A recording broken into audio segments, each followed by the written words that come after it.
ልጆች መምህርት ኤልሳቤጥ ነኝ። ዛሬም በመልእክተ ፊደል አዲስ የፊደል ትምህርት ይዤላችሁ መጥቻለሁኝ። መልካም ቆይታ ከኔ ጋር እንዲሆንላችሁ እመኛለሁ። ባለፈው ሳምንት ባለሁለት እግሯን ሰ ተምረን ነበር ልጆች።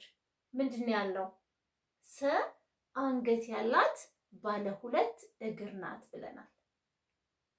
ሸስ ተመልከቱ እስቲ።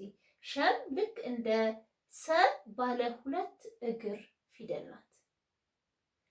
ልክ እንደ ሰ አንገትም አላት አይደለ? የሰ እና የሸ ልዩነት ግን ሰ አንገት ብቻ ነው ያላት አይደለ?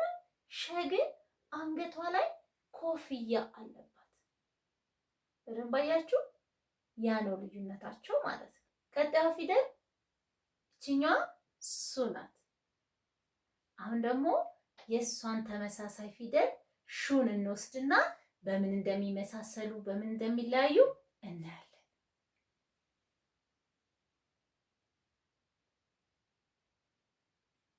በደንብ አያችሁ ልጆች? ሱ እና ሹ ተመልከቱ። ሁለቱ ባለ ሁለት እግር ፊደላት ናቸው። ሁለቱ በሁለተኛው እግራቸው ከፍ ብሎ ምልክት አለባቸው። በሁለተኛው እግራቸው ከፍ ብሎ ምልክት አለባቸው። በደንብ ይታያል ልጆች? ጎበዞች። ልዩነታቸው ግን ምንድነው ልጆች? አንገት ብቻ ሲኖራት አንገቷ ላይ ምን አላት? ኮፍያ አላት ማለት ነው። ስለዚህ የሚመሳሰሉበትም ሁኔታ አለ፣ የማይመሳሰሉበትም ሁኔታ አለ ማለት ነው። ቀጣዩ ፊደል ደግሞ ከሲ ጋር የምትቀራረበው ማነች? የሸ እህት ሺ ናት። እሷን ደግሞ አምጥቼ እዚች ጋር አረጋትና እስቲ እንያት። ከሲ ጋር የሚመሳሰሉበትም አለ፣ የማይመሳሰሉበትም ቦታ አለ። ተመልከቱ። ሲ ባለ ሁለት እግር ፊደል ሆና እግሯ ላይ ምልክት አላት። ሺም ባለ ሁለት እግር ፊደል ሆና እግሯ ላይ ምልክት አላት። ሲ አንገት አላት፣ ሺም አንገት አላት። ልዩነታቸውስ? ልዩነታቸው ደግሞ ሲ አንገቷ ላይ ምንም ምልክት የላት። ተመልከቱ። ሺ ግን አንገቷ ላይ ምን አላት? ኮፍያ አላት። በዚህ ይለያያሉ ማለት ነው። አሁን ቀጣዩ ፊደል ደግሞ ማነች?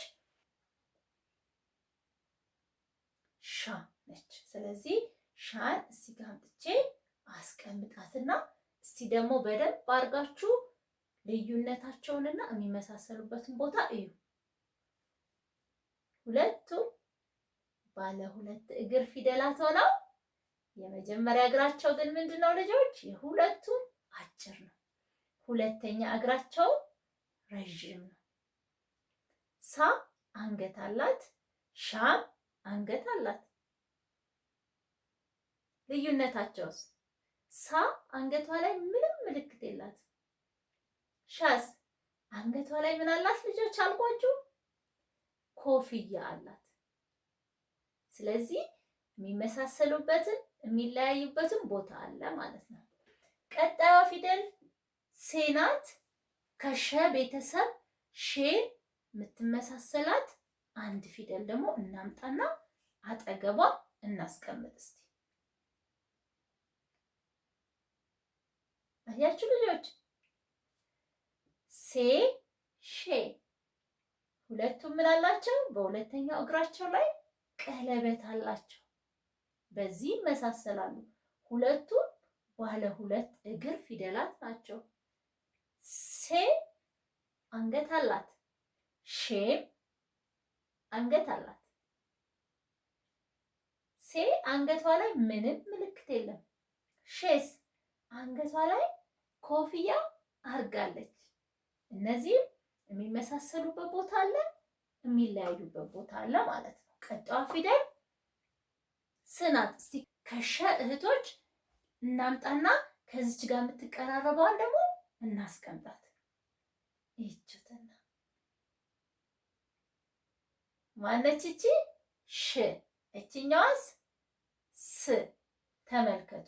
ሁለቱም አንገታቸው እንደዚህ ብሏል። በዚህ ይመሳሰላሉ ማለት ነው አይደለ? ሽ ግን አንገቷ ላይ ምን አለ? ኮፍያ አላት። ስለዚህ በዛ ይለያያሉ። ሁለቱም ባለ ሁለት እግር ፊደላት ናቸው። በዚህ ደግሞ ይመሳሰላሉ ማለት ነው። አሁን አንድ ፊደል ቀርታናለች። የሶ ተቀራራቢ ፊደል ማነች? ሾ። ባለ ሁለት እግር ፊደል ሆና የሁለተኛው እግሯ አጠር ያለው ሶ፣ እቺኛዋ ደግሞ ባለ ሁለት እግር ፊደል ሆና ሁለተኛው እግር ያጠረው ሾ። ስለዚህ ሁለቱም እግራቸው በማጠሩ ይመሳሰላሉ። ሶ አንገት አላት፣ ሾ አንገት አላት። በዚህም ይመሳሰላሉ አይደል ልጆች? የሚለያዩበትስ ሶ አንገቷ ላይ ምንም ምልክት የላትም። ሾ ግን አንገቷ ላይ ኮፍያ አድርጋለች። በዚህ ደግሞ ይለያያሉ ማለት ነው።